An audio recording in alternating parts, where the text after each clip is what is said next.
Hello Tater Tot, today I'm going to show you how I render tallow, which is beef fat. I do use a crock pot.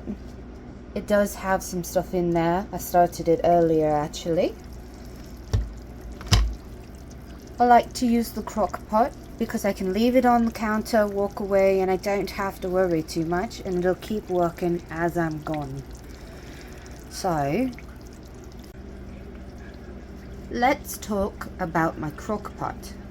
Mine is a 3-set. We have low, keep warm, and high. I like to leave it on low because it's a low slow cook and it gives it extra time to work. Also, it has a lid so it keeps things out but keeps all the bubbly stuff inside. Other tools and items you'll need is a knife you're comfortable using. I like to use a little Kiwi brand knife, usually this one. Knife sharpener, of course you want to make sure they're sharp. When you sharpen them, make sure you give the blade a little bit of a wet wash and then a dry wipe, just to make sure you've got all the little shavings off. You will also need a cutting board. And I like to put a towel down on my work surface so that I can keep the mess clean.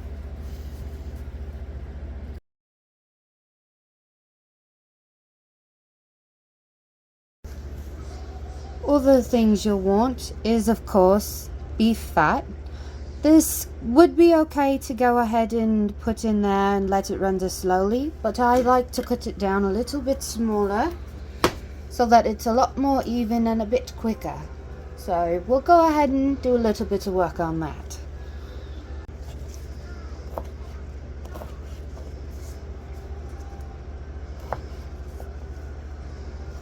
Now I do get my beef fat off of brisket that I buy in bulk.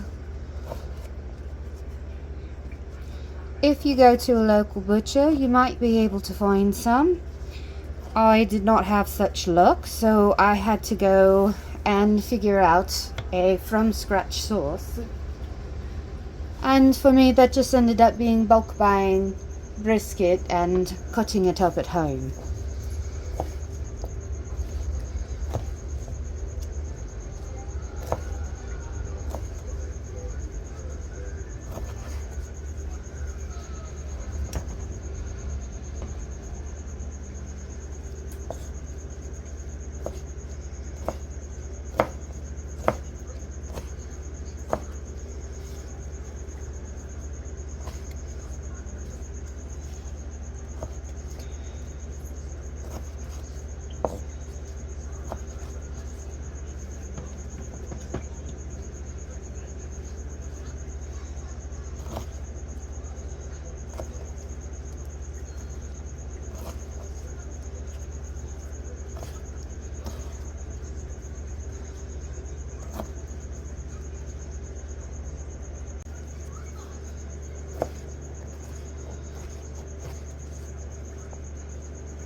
Now you do want to be careful as you cut, as you just saw I took too much in one go. Always be careful when you're cutting fat, tallow or lard, beef fat or pork fat. It is slippery, you can easily cut yourself, so always be careful how you grab and cut your fat. Most people find it easier to work with it when it's cold, and honestly I do agree with that. If you can get it cold, refrigerator is just fine. Keep it cold as much as possible. It will be less slippery.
Right, you may have wondered why I left a towel under there.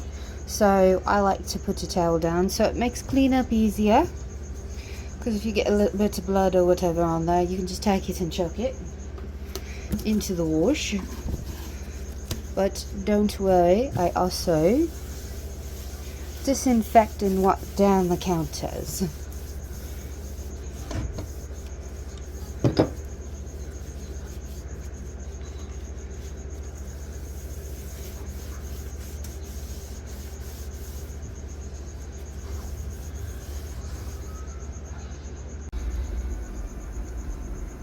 So that cut up beef fat will be going in here.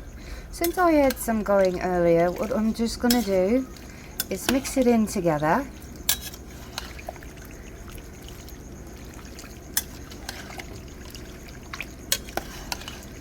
See how these bits have kind of browned up a little bit? These ones? That's the fat cooking down. I would advise stirring this throughout the time that it's going.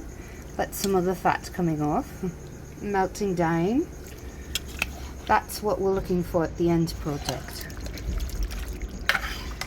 So I'm going to go ahead and let this cook.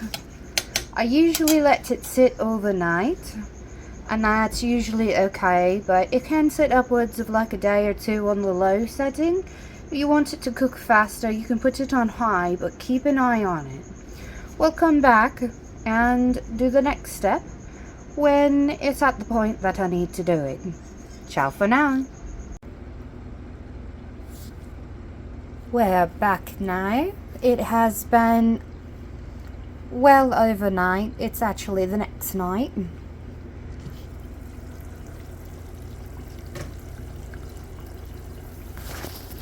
This is how it's rendered down so far.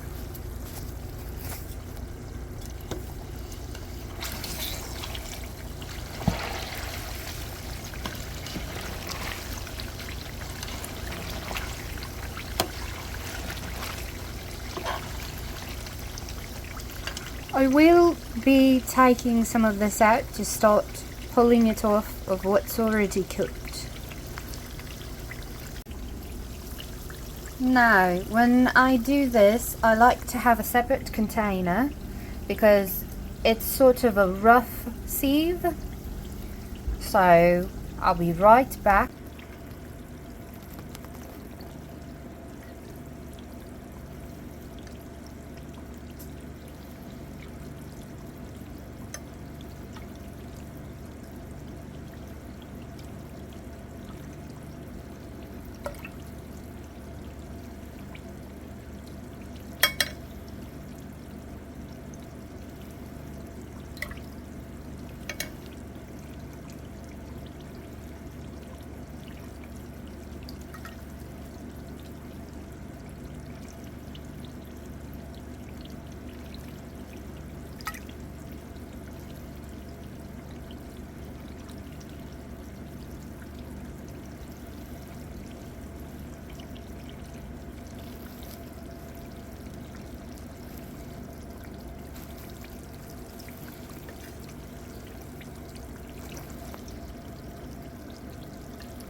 Now I'm going to go ahead and let this continue cooking for a while longer, and as it does that, I'll still more of this tallow as it cooks up.